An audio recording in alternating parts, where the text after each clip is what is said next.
এই উপলক্ষে পুজো মণ্ডপ প্রাঙ্গণে হাজির ছিলেন পুরাতন মালদা পৌরসভার চেয়ারম্যান কার্তিক ঘোষ, মঙ্গলবাড়ি বাঘাযতীন সংঘের সভাপতি তথা 11 নম্বর ওয়ার্ডের কাউন্সিলর অসীম ঘোষ, প্রাক্তন কাউন্সিলর নবরঞ্জন সিনহা সহ আরও অনেকেই। এদিন তাদের সকলের উপস্থিতিতে ঢাক বাজিয়ে পুরোহিতের পূর্ণ মন্ত্রোচ্চারণের মাধ্যমে খুঁটি পুজো অনুষ্ঠিত হয়। আর এই খুঁটি পুজোর মাধ্যমে মঙ্গলবাড়ি বাঘাযতীন সংঘের 48তম বর্ষের কালী পুজোর প্রস্তুতি শুরু হয়।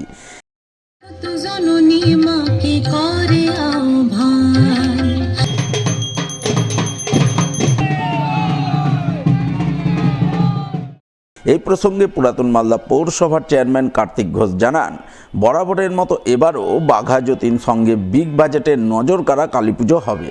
এবারের থিম ভক্তিতেই হবে চিত্তশোধন, গীতাই হোক একমাত্র জীবন দর্শন, যা দর্শনার্থীদের নজর কাড়বে।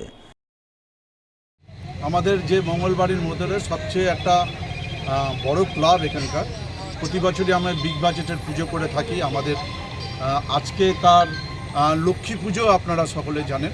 সেই লক্ষ্মী পুজোর একটা শুভ দিনে আমরা আমাদের যে কালী পুজোর প্রতি বছর যে আমরা কালী পুজো করে থাকি, সেই কালী পুজোর আজকে খুঁটি পুজো করলাম। সেই খুঁটি পুজোর আজকে সূচনা করলাম। আপনারা জানেন যে এই ক্লাব প্রায় 48 বছরে পদার্পণ করেছে।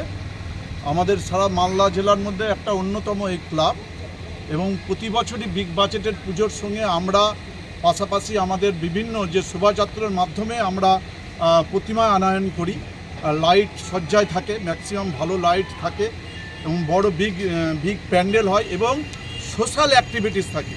সেই সোশ্যাল অ্যাক্টিভিটিস রক্তদান শিবির থেকে আরম্ভ করে বস্ত্রদান, বিভিন্ন অন্নভোগ বিতরণ, তো বিভিন্ন এবং সামাজিক যে অনুষ্ঠানগুলো থাকে, সেই সামাজিক অনুষ্ঠানগুলো এই কালী পুজোর দিনগুলোতে আমরা এগুলো আমাদের এই জায়গাটায় অনুষ্ঠানগুলো আমরা করে থাকি।